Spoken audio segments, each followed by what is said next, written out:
তাফসীর ইবনে কাসিরের ভিতরে আসছে নবী রাহমাতুল লিল আলামিন তখন যখন জান্নাতের ভিতরে ভ্রমণ করবেন হযরত জিবরাইল আলাইহিস সালাতু ওয়াস সালাম আল্লাহর নবী রাহমাতুল লিল আলামিনকে ডেকে বলেন, আল্লাহর নবীকে ডেকে বলেন, জিবরাইল ইয়া রাসূলুল্লাহ ইয়া হাবিবাল্লাহ, নবী গো, আপনি কি আপনার রবের কাছে, আপনি কি আপনার আল্লাহর কাছে জান্নাত ভ্রমণ করার জন্য, দেখার জন্য প্রার্থনা করেছেন কিনা? সুবহানাল্লাহ বলেন। তাফসীর ইবনে কাসিরে আসছে জিবরাইলের কথাটা তুলে ধরলেন। ক্বালা জিবরাইল ইয়া মুহাম্মদ হাল সাআলতা রাব্বাকা আইয়ুরিয়াকাল হুরুল আইন, নবী গো, আপনি কি জান্নাত দেখার জন্য আপনার রবের কাছে প্রার্থনা করেছেন? আপনি কি হুরুল আইন, আপনি কি হুর দেখার জন্য আল্লাহর কাছে আপনি কি প্রার্থনা করেছেন কিনা? সুবহানাল্লাহ। আল্লাহ রাসূল বললেন, ফাকালা নাআম ইয়া জিবরাইল, নবীজি বললেন, জিবরাইল, হ্যাঁ, আমি আমার রবের কাছে প্রার্থনা করেছি, রব যেন জান্নাতের যতগুলো নিয়ামত সমূহ রয়েছে, জান্নাতের যতগুলো যাহা কিছু আল্লাহর জান্নাতের বান্দার জন্য তৈরি যাহা কিছু নাজ নিয়ামত, আমি আল্লাহর কাছে দেখার জন্য ইতিমধ্যেই প্রার্থনা করেছি।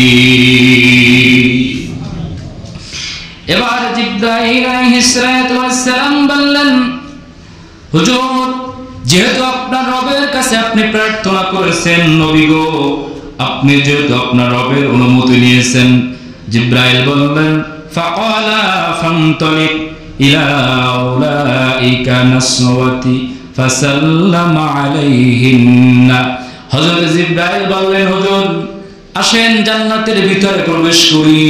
নবীজি জান্নাতের ভিতরে প্রবেশ করলেন। রাসূলুল্লাহ বললেন, যখন আমি জান্নাতের ভিতরে প্রবেশ করলাম, আমি দেখতে পাইলাম জান্নাতের ভিতরে একদল রমণী বসে আছে। এত সুন্দর চেহারার রমণী আমি রাসূল দুনিয়ার জমিনে কোথাও কোনোদিন দেখি নাই।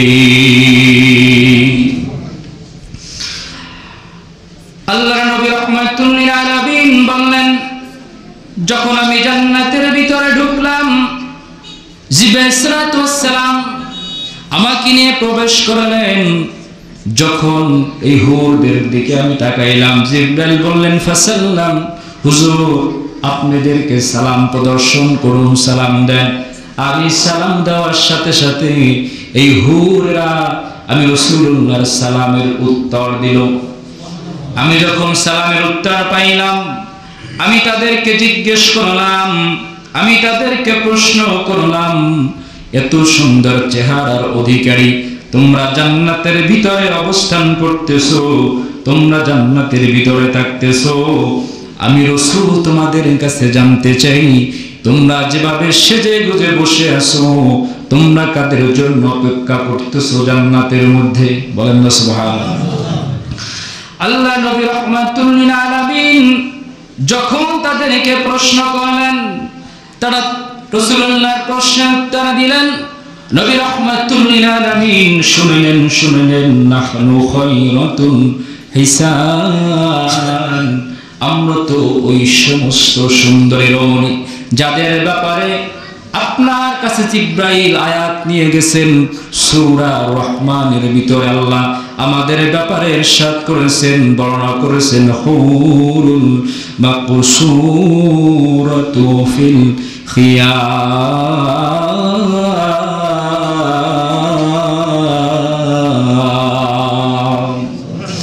আমাদের ব্যাপারে কোরআনে আল্লাহ পরিচয় দিয়েছে, আমরা এমন সতীর্থ নারী, আমরা এমন নারী, এমন পবিত্র, আমরা শুধু পবিত্র না, আমরা মহাপবিত্র।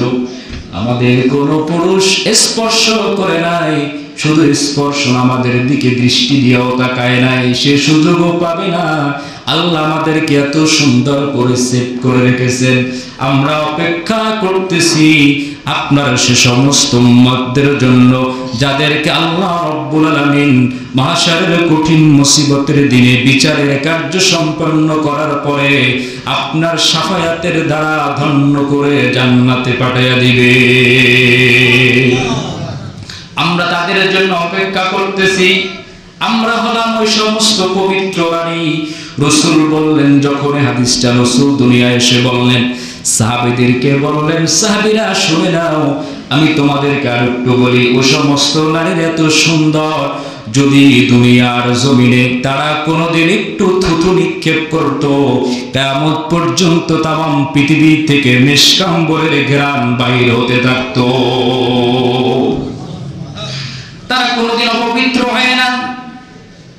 মহিলাদের মাত্র একটা সময় আছে যে সময়টা তারা অপবিত্র থাকে।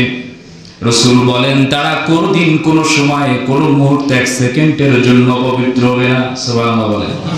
শুধু সাহাবীরা প্রশ্ন করলেন, হুজুর কারা এদের সঙ্গী কারা হবে? বলে, এদের সঙ্গী তারাই হবে যারা কিয়ামতের মুসিবতের দিনে, যারা আল্লাহ রাব্বুল আলামিনের আদালত থেকে যারা রেহাই পাবে, যারা বিচারের কার্য সম্পন্ন হওয়ার পরে জান্নাতে চলে যাবে, নেক আমলের পাল্লা যাদের ভারী হয়ে যাবে, আল্লাহ রাব্বুল আলামিন একজন দুজন না, এরকম 70 জন স্ত্রী তাদেরকে দান করে দিবে।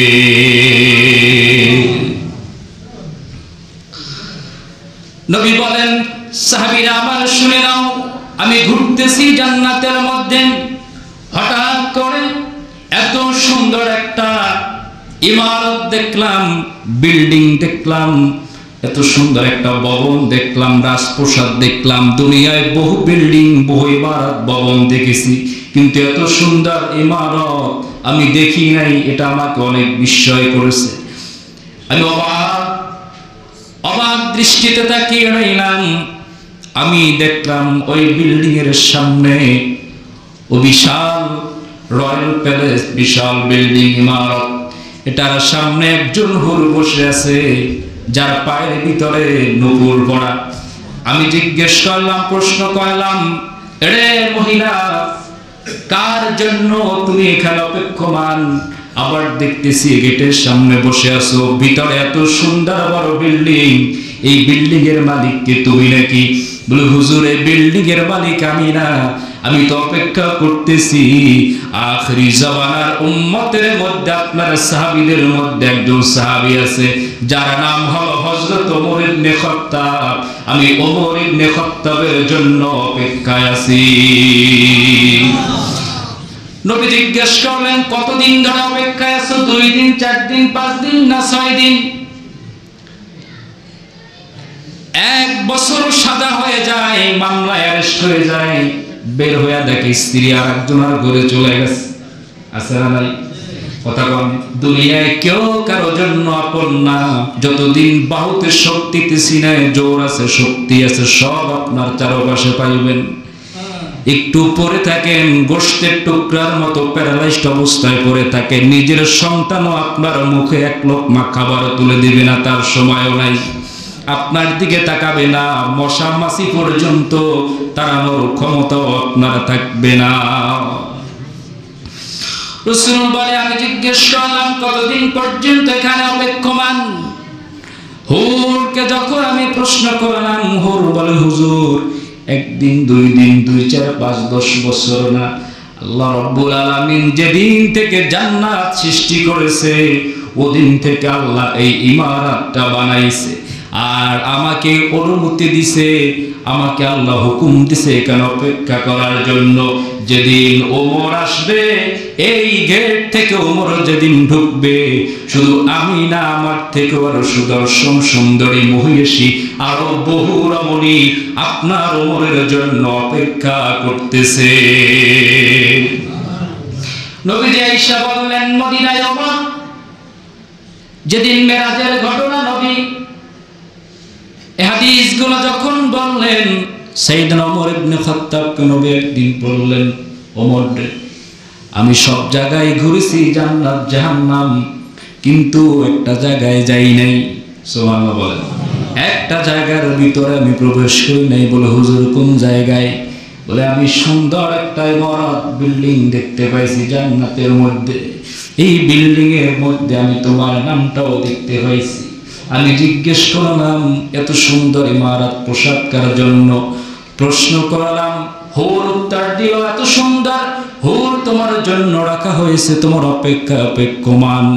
আমি যখন প্রশ্ন করলাম আমাকে জবাব দিল, আল্লাহ রব্বুল আলামিন তোমার জন্য এত সম্মান আল্লাহ জান্নাতে রেখেছেন। আমি সব জায়গায় প্রবেশ করেছি কিন্তু তোমার বাড়িতে প্রবেশ আমি রাসূল করি নাই। ওমর চোখের পানি ছেড়ে দিয়ে কান্দে, নবী গো কি জন্য আপনি আমার বাড়িতে গেলেন না, কেনই বা প্রবেশ করলেন না? নবী বলে, ওমর আমি প্রশ্ন করি নাই, দুনিয়ায় বসে আমি তোমার সামনে যখন এই কথাগুলো বলতেছি, যদি আমি বলতাম ওমর রে আমি তো তোমার সেই প্রাসাদের ভিতরে ঢুকেছি, ঘুরে ঘুরে দেখে আসছি, তোমার অনুমতি ছাড়া আমি রাসূল সেখানে প্রবেশ করি নাই, কারণ তুমি অনেক গরম মেজাজের মানুষ, ওমরের জন্য আমি ঢুকি নাই। ওমর চোখের পানি ছেড়ে দিয়ে কান্দে, হুজুর কি কথা আপনি বলেন, কেন ঢুকলেন না? আল্লাহ নবী রাহমাতুল লিল আলামিন বলে, ওমর দিনের জন্য যত কঠিন তুমি হয়েছো, স্যাক্রিফাইস করেছো, বিনিময়ে আল্লাহ রব্বুল আলামিন তোমার ইজ্জত সম্মান কত বেশি বাড়ায়া দিছে আমি মেরাজের রাতে রাসূল নিজের চোখে দেখে আসছি। আল্লাহ নবী বলেন, বেলাল রে তুমি শুনে দুঃখ পেও না, কষ্ট পেও না, কাঁদো না। তুমি হয়তো ভাবতে পারো আশারায়ে মুবাশশারার মধ্যে 10 জন সাহাবীর মধ্যে তোমার নাম নেই, কিন্তু তুমি দুঃখ করো না। বড় উচ্চ সম্ভ্রান্ত পরিবারের সন্তান তুমি না, আফ্রিকার হাবশী গোলাম একজন তুমি, ভালো কোনো পরিচয় তোমার নাই, শুধু একটাই পরিচয় তুমি রাসূলুল্লাহর একজন সাহাবী। কিন্তু আমি অবাক হয়ে গেছি, জান্নাতের ভিতরে যখন আমি ঢুকতেছি, হাঁটতেছি, আমি আমার কানের মধ্যে হঠাৎ করে একটা আওয়াজ আমার কানে শুনতে পাইলাম, আমার বুঝতে বাকি নেই এ আওয়াজটা আমার দুনিয়ার মধ্যে আমার পাগল হযরতে বেলালের জুতার আওয়াজ। আমি অবাক হয়ে গেলাম, জান্নাতের মধ্যে আমার বেলাল কোথা থেকে আসলো, তার জুতার আওয়াজ আমি শুনতে পাইলাম। বেলাল রে আমি আমার বড় জানতে মনে চাই, সেই থেকে নিয়ে পর্যন্ত তোমার জবান থেকে শুনতে চাই। আমার সলক্ষ সাহাবীরা সবাই তুমি আমল করে, কিন্তু তুমি কোন আমল করার কারণে রব্বুল আলামিন তোমাকে এত মর্যাদা দিয়েছে যে আমি হাঁটতেছি আর আমার সামনে সামনে তোমার জুতার আওয়াজ আমি পেয়েছি। বেলাল বলে, হুজুর সাহাবীরা যে আমল করে সব আমলগুলাই আপনার জবান থেকে শুনি করার চেষ্টা করি, তেমন কোনো আমল আমার নাই, কিন্তু একটা আমল আপনার জবান থেকে আমি শুনেছি। ওযু করার পর 2 রাকাত তাহিয়াতুল ওযু নামাজের আমল আপনার কাছ থেকে শুনেছি। যেদিন থেকে শুনেছি আমার মনে পড়ে না এই আমলটা আমি একদিনের জন্য, এক মুহূর্তের জন্য ছেড়েছি, এ পর্যন্ত চাই নাই। আমি নামাজ 2 রাকাত পড়ার চেষ্টা করি। নবী বলেন, উম্মতের আমার সাহাবীরা আমার শুনে নাও, আমার বেলাল এত সুন্দর আমল করার কারণে, নামাজের মহব্বত দিলের মধ্যে থাকার কারণে রব্বুল আলামিন এত সম্মান তাকে দিছে যে মেরাজের রজনীতে আমার আগে বেলালের পায়ের আওয়াজের হাঁটার শব্দ আমি কানের ভিতরে পেয়েছি। কিসের মহব্বত? কথা বলেন, নামাজে কি কারণে? এটা নাকি বড় নেতা ছিল? দুনিয়ায় কোনো বড় কিছুই ছিল না, শুধুমাত্র নবীজির কাছ থেকে নামাজের এত মহব্বত তার ছিল, তাহিয়াতুল ওযু নামাজ কখনো ছাড়তেন না। এজন্য রাসূলুল্লাহ বললেন, বেলাল এই সম্মান মর্যাদা জান্নাতে দিয়েছে তোমাকে কে? জোরে বলেন। আল্লাহ নবী বলেন, উম্মতেরা শুনে নাও, আমি নবী রাহমাতুল লিল আলামিন যখন জান্নাতের ভিতরে ঢুকলাম, বহু নাজ নিয়ামত আল্লাহ আমাকে দেখাইলেন। এবার নবী বললেন, উম্মত জান্নাতে যাওয়ার পরে জান্নাতের নিদর্শনগুলা, আল্লাহর কুদরতি সৃষ্টিগুলা দেখার পর রব্বুল আলামিন আমাকে জাহান্নামে প্রবেশ করার জন্য অনুমতি দিলেন। আমি জাহান্নামের ভিতরে প্রবেশ করালাম। জাহান্নামের ভিতরে প্রবেশ করার পর আমি যখন জাহান্নামের ভিতরে যাই, জাহান্নামের গেট থেকে ঢোকার পর আমি জাহান্নামের গেট রক্ষক ফেরেশতাকে আমি সালাম দিলাম। আমি যখন জাহান্নামের ফেরেশতা যিনি দাওয়ান তাকে যখন সালাম দিলাম, সে আমার সালামের উত্তর দিল। কিন্তু আমি রাসূল অবাক হইলাম, যতগুলো মানুষ আর ফেরেশতা যাদের সাথে আমার দেখা হলো সবাই আমার সাথে হাসি মুখে কথা বললো, কিন্তু এই লোকটার জবানে মুখের ভিতরে চেহারায় কোনো হাসি নেই। বেজার হয়ে তাকায় আছে, আমার দিকে তাকায়া একটা বারের জন্য সে হাসে নাই। আমি জিব্রাইলকে প্রশ্ন করলাম, জিব্রাইল সব মানুষগুলো খুশি আমি রাসূলুল্লাহকে দেখতে পেয়ে, কিন্তু এই মানুষটাকে সালাম দিলাম, সে আমার সাথে কথা বললো, মুখে হাসি নাই, বেজার কেন? জিব্রাইল বলল, ইয়া রাসূলুল্লাহ, ইয়া হাবিবাল্লাহ, এই ফেরেশতার মুখের মধ্যে হাসি নাই যেদিন থেকে আল্লাহ তাকে জাহান্নামের গেটের পাহারাদার বানাইছে, ওদিন থেকে তার মুখে কোনোদিন হাসি নাই, কিয়ামত পর্যন্ত আর কোনোদিন তার মুখে হাসি থাকবে না। হুজুর সে হাসে না। জাহান্নাম এত বড় কঠিন ভয়াবহ জায়গা, ওই জায়গায় দায়িত্ব পালন করার কারণে তার মুখের চেহারার ভিতরে হাসি নাই, সে হাসে না। নবী বললেন, ও আমার সাহাবীরা শুনে নাও, জাহান্নামের ফেরেশতার সাথে দেখা হলো, সে আমার সাথে কুশল বিনিময় করলো, কিন্তু তার মুখের মধ্যে কোনো হাসি নেই। আমি জাহান্নামের ভিতরে প্রবেশ করলাম।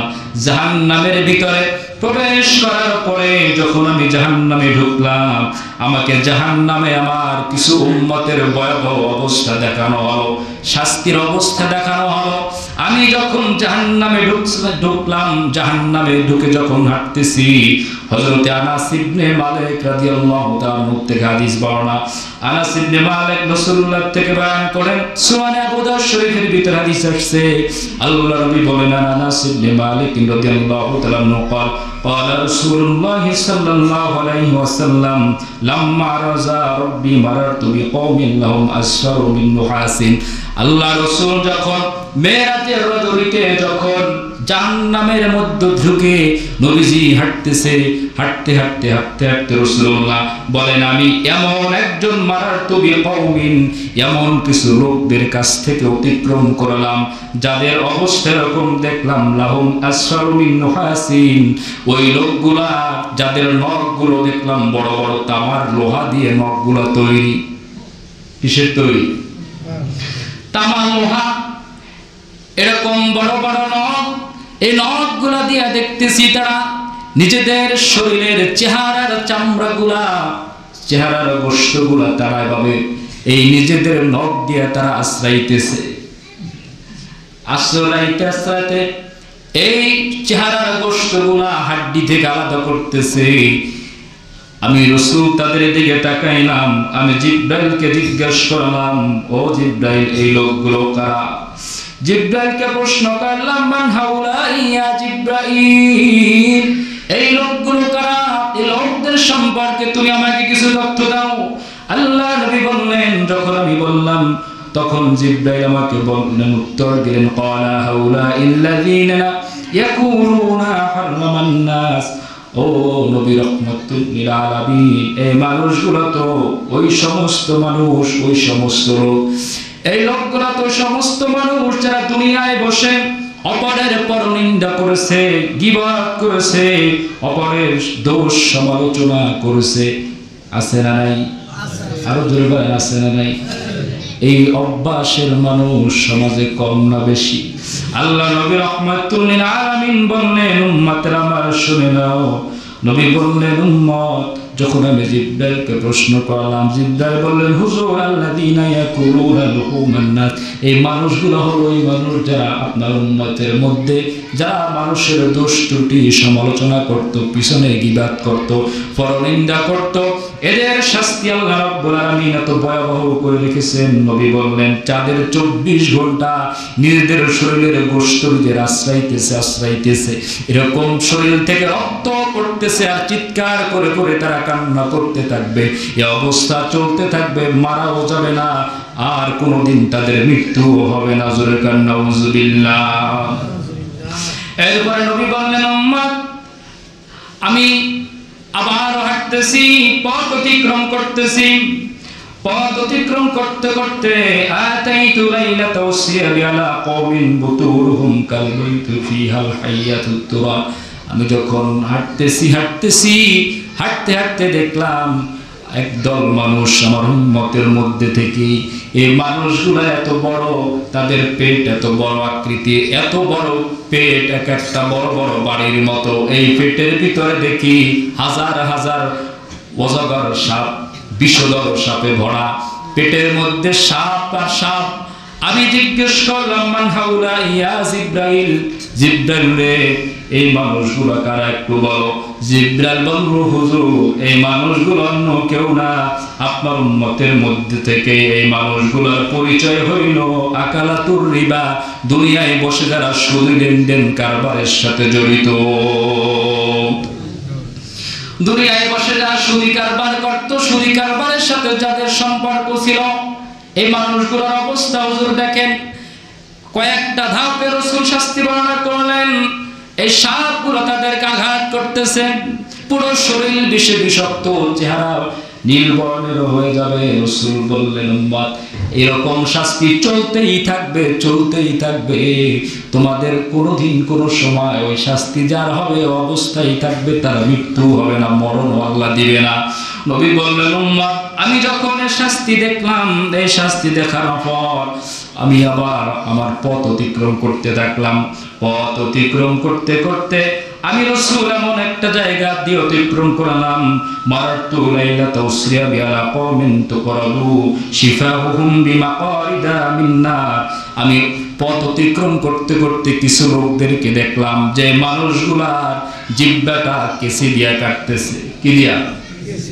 কেসি দ্বারা জিহ্বা কাটা হইতেছে। আমি জিব্রাইলকে প্রশ্ন করলাম ও জিব্রাইল এই মানুষগুলোকে দেখলাম, এই মানুষগুলোর জিহ্বা কেচি দ্বারা কাটা হইতেছে, মান হাউলা ইয়া জিব্রাইল এই লোকগুলো কারা? আগুনের কেচি দ্বারা জিহ্বা কাটা হইতেছে। আর চিৎকার মেরে মেরে তারা কাটতেছে, আবার পুনরায় জিহ্বাটা আবার জোড়া লাগতেছে, আবারও কাটতেছে, ভাবে শাস্তি চলতেছে। জিব্রাইল বলল হুজুর এরা দুনিয়ার মধ্যে সমস্ত মানুষ যারা দুনিয়ায় বসে নিজেরা ভালো ভালো কথা বলতো কিন্তু আমল করতো না, আছে না নাই? নবী বললেন উম্মতের আমান এই সমস্ত উম্মত তারা তো ওই সমস্ত লোক। জিব্রাইল বলল হাউলাই খুতাবা উম্মতিকা মিন আহলিদ দুনিয়া কানু ইয়ামুরুনা আন-নাসা বিল বিররি ওয়া ইয়ানসাউনা আনফুসাহুম। তারা তো আপনার উম্মতের মধ্যে সমস্ত লোক যারা ভালো ভালো কথা বলতো কিন্তু নিজেরা আমল করতো না, এরকম মানুষ আছে না নাই? কথা বলেন। বহুত হুজুর এরকম আছে, বহুত বড় আলেম, ডিগ্রির সার্টিফিকেটের কোনো অভাব নাই, পিএইচডি হোল্ডার ডক্টরেট ডিগ্রি লাভ করেছে, হয়তো তার সার্টিফিকেট গুলা কোনো মানুষ আলগাইতেও পারবে না, কিন্তু আমলের বেলায় জিরো, আছে না নাই? ভালো ভালো কথা মানুষকে বলবে, মাইক পাইলে বহু বড় রাজনীতিবিদ দেখেছি এত সুন্দর বয়ান করবে, কিন্তু আকাঙ্ক্ষু কম এমন কিছু নাই যে যিনি জীবনে বাদ দিছে, আছে না নাই? ওয়াজের ময়দানে যেহেতু ওয়াজের প্যান্ডেল আসছে, প্রধান অতিথি বানাইছে, মাইকে এত সুন্দর ওয়াজ মানুষকে করতেছে, মনে হয় এই মুহূর্তে ওনার মতো ফেরেশতা আর কেউ নাই, কিন্তু এমন কোন দুর্নীতি নাই যা উনি করে নাই। কথা বলেন। রাসূল বলে সমস্ত উম্মতের মধ্যে বক্তা থাকবে, হুজুর থাকবে, নেতা থাকবে, দেশ রাষ্ট্রনায়ক থাকবে, যারা ভালো ভালো কথা বলতো নিজের আমল করতো না, স্ত্রীকে ভালো কথা বলতো, আমল করার জন্য বলতো মোবাইল চালায় না, এটা করো না, সেটা করো না, গুনাহ, কিন্তু নিজের ভিতরে কোনো আমলের চিহ্ন নাই। এরা হলো ওই সমস্ত লোক। হুজুর আপনি তাদেরকে একটু দেখে রাখেন। নবী বললেন উম্মত এদেরকে অবস্থাও বড় কঠিন দেখলাম। 4 নম্বরে আমি দেখলাম আমার কিছু উম্মত এদেরকেও জাহান্নামে কঠিন শাস্তি দেওয়া হইতেছে। এরা জাহান্নামের মধ্যে কঠিন শাস্তির সম্মুখীন শুয়ে আছে। আর এদেরকে আমি দেখলাম বিছানার মধ্যে নিচে মানুষ যেভাবে শুয়ে থাকে কাত হয়ে এরকম শুয়ে আছে, আর দেখতেছি একটা লোক বিকট আকৃতির, বিরল আকৃতির চেহারা। এই মানুষটা বড় প্রস্তর খণ্ড পাথর তার চেহারার ভিতরে নিক্ষেপ করে, চেহারাটার চূর্ণ বিচূর্ণ হয়ে যায়, রক্ত বের হয়, আবার পূর্বের নেয় চেহারাটা আবার আল্লাহ আবারও ঠিক করে দেয়, আবার চেহারা পূর্বের আকৃতি যখন ফিরে আসে আবারও তাকে পাথর নিক্ষেপ করা হয়। অবস্থা চিৎকার করে করে কাঁদতে থাকে। প্রশ্ন করা হলো, জিব্রাইল এরা কারা? জিব্রাইল বলল, ইয়া রাসূলুল্লাহ, এরা তো সমস্ত লোক যারা দুনিয়ায় বসে, আপনার দুনিয়ায় বসে আপনার এই সমস্ত উম্মত হলো তারা যারা কষ্ট দিয়ে অন্য প্রাণীকে হত্যা করছে।